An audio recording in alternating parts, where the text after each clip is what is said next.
जय माता दी। आप सभी श्रोताओं का मेरे चैनल पर स्वागत है। आज मैं आप सभी की सामने दुर्गा सप्तशती का 8वां अध्याय सुनाने जा रही हूँ। तो कृपया करके हमारे चैनल को सब्सक्राइब कीजिए और बेल आइकन ऑन कीजिएगा ताकि आपको हमारे आने वाली सारी वीडियो का नोटिफिकेशन मिल जाए। माता रानी सभी की मनोकामनाएं पूर्ण करे। 8वां अध्याय शुरू करते हैं। ऋषि बोले, जब चुंड और मुंड महाअसुरों का देवी ने बहुत सी सेना सहित संहार कर दिया तो असुरेश्वर प्रतापी शुंभ ने अत्यंत क्रोध से अपनी संपूर्ण सेना का संग्राम के लिए कूच करने का आदेश दिया और बोला, आज 86 उधायुध असुर सेनापति और 84 कुंभ असुर सेनापति अपनी अपनी सेना को लेकर संग्राम को जाए। कोटिवीर्य नाम वाले असुरों के 50 कुल, ध्रुमवंशी में उत्पन्न हुए 100 कुल कालंक, दोहर्द्र मूर्यवंशी तथा कालकीय वंशी असुर युद्ध में लड़ने के लिए मेरी आज्ञा से शीघ्र चले जावें।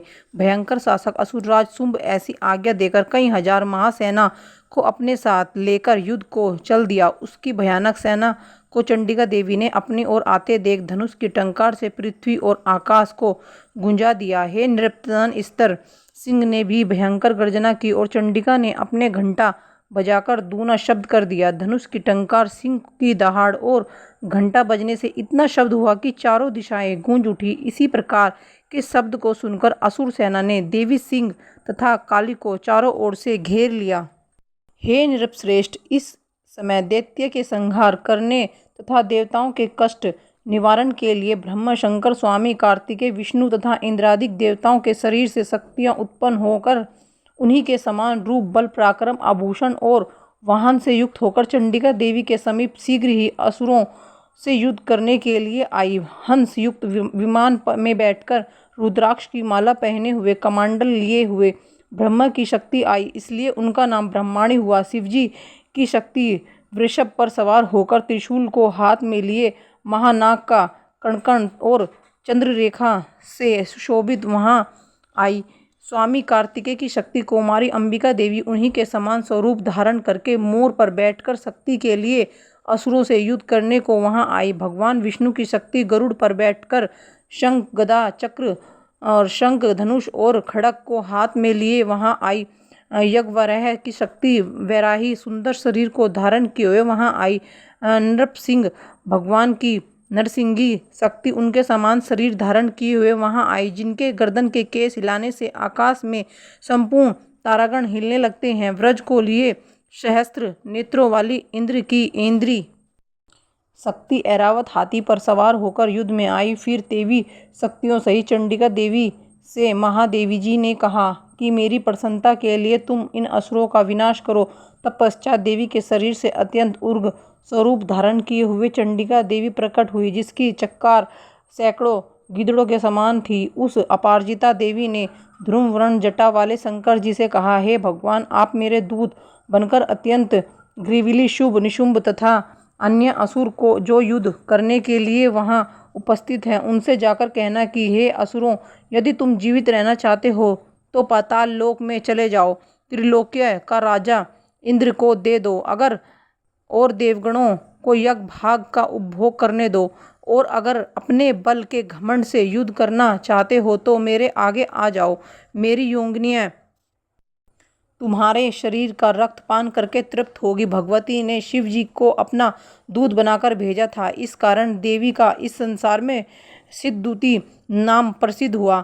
भगवान शंकर द्वारा देवी की बातों को सुनकर वे असुर अत्यंत क्रोधित हुए और जहाँ कात्यायनी देवी थी उनके पास गए और क्रोध में आकर देवी के ऊपर बाण, शक्ति तथा दृष्टि आदि की वर्षा की। असुरों द्वारा चलाए गए बाण, शूल, शक्ति और फारसा को देवी ने अपने बाणों से खंड खंड कर दिया और वहां वह काली देवी शत्रुओं को अपने त्रिशूल से विदीर्ण करते हुए तथा खटवांग से कुचलने लगी। ब्रह्माणी देवी जहां जाती वहां अपने कमंडल से उन असुरों पर जल छिड़ककर उनके बलवीर्य पराक्रम को नष्ट कर देती थी।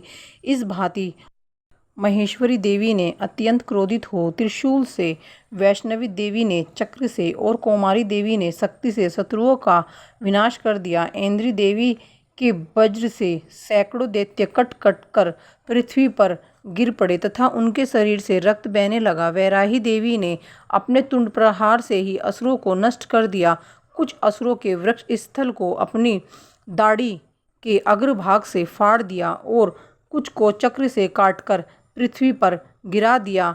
नरसिंगी देवी अपने नखों से असुरों को फाड़ फाड़ कर चबाते हुए संपूर्ण दिशाओं को अपने घोर शब्द से परिपूर्ण करते हुए रणभूमि में विचरने लगी। शिवदूती देवी के विकट अट्टहास करने से व्याकुल होकर कितने ही असुर भूमि में मूर्छित होकर गिर पड़े। गिरते ही देवी ने उनको अपना ग्रास बना लिया। इस प्रकार मातृगणों के क्रोध से महाअसुरों का विनाश होते हुए देख असुरों की सेना रणभूमि से भागने लगी और उनको इस प्रकार भागते हुए देख रक्तबीज नामक महाअसुर क्रोध युक्त होकर युद्ध स्थल में लड़ने आया। इस असुर के शरीर से रक्त की बूंद पृथ्वी पर पड़ते ही उसी के समान बलवान एक दूसरा महादैत्य पृथ्वी पर उत्पन्न हो जाता था। रक्तबीज हाथ में गदा लेकर ऐन्द्री देवी से लड़ने लगा। तब देवी ने वज्र से उस पर प्रहार किया। तदनंतर वज्र प्रहार के लगते ही शरीर से बहुत सा रक्त गिरा और उससे जितनी रक्त की बूंदें पृथ्वी पर गिरी उतनी ही संख्या में उसी के समान स्वरूप और पराक्रम वाले वीर असुर उत्पन्न हो गए। वहां संपूर्ण दैत्य तीक्ष्ण शस्त्रों की वर्षा कर मातृगणों के साथ घोर युद्ध करने लगे। फिर देवी ने वज्र प्रहार से उसका सिर काट दिया और उससे जो रक्त बहा उससे हजारों रक्तबीज दैत्य उत्पन्न हो गए। तब वैष्णवी देवी ने चक्र मारा और ऐन्द्री ने गदा मारी। वैष्णवी के चक्र से कटने पर उसके शरीर से जो रक्त बूंदे गिरे उससे हजारों असुर उत्पन्न हो गए जिनसे संपूर्ण विश्व व्याप्त हो गया। कौमारी ने शक्ति से, वैराही ने खड़ग से और महेश्वरी ने त्रिशूल से उसको मारा और उस असुरेश्वर रक्तबीज ने क्रोधयुक्त होकर समस्त मात्र शक्तियों पर गदा से पृथक पृथक प्रहार किया। तब शक्ति और त्रिशूल आदि के प्रहार से उसके शरीर से जो रक्त की धारा पृथ्वी पर गिरी उससे सैकड़ों असुर उत्पन्न हुए। इस प्रकार उस असुर के रुधिर से उत्पन्न हुए असुरों से संपूर्ण विश्व व्याप्त हो गया। तो देवताओं को भय हुआ। देवताओं को दुखी देख चंडिका काली से बोली, हे चामुंडे, तुम अपना मुंह बड़ा करो और मेरे शस्त्र के प्रहार से मारे गए असुरों के शरीर से गिरे हुए रक्त से उत्पन्न महाअसुरों को आप भक्षण करो। इस प्रकार युद्ध में रक्त से उत्पन्न असुरों को भक्षण करती हुई भ्रमण करोगी तो उस असुर का संपूर्ण रक्त नष्ट हो जाएगा और इस प्रकार आप उन असुरों का भक्षण कर लोगी तो अन्य नए असुरों उत्पन्न नहीं हो सकेंगे। इस तरह काली देवी को समझाकर देवी ने रक्तबीज पर त्रिशूल से प्रहार किया और तत्काल रक्तबीज के रक्त को काली ने अपने मुख से पी लिया। उस समय चंडिका पर रक्तबीज ने गदा से प्रहार किया परंतु देवी के ऊपर गदा के मारने से कुछ भी असर नहीं हुआ और उस घायल असुर के शरीर से रक्त गिरने लगा। उस रक्त को चामुंडा ने पीना प्रारंभ कर दिया और उससे उनके मुंह में असुर होने लगे। उन असुरों को चामुंडा खा जाती तथा रक्त पी जाती थी। तब देवी ने शूल, वज्र, बाण, तलवार, सृष्टि आदि के प्रहार से रक्त बीज को मार डाला।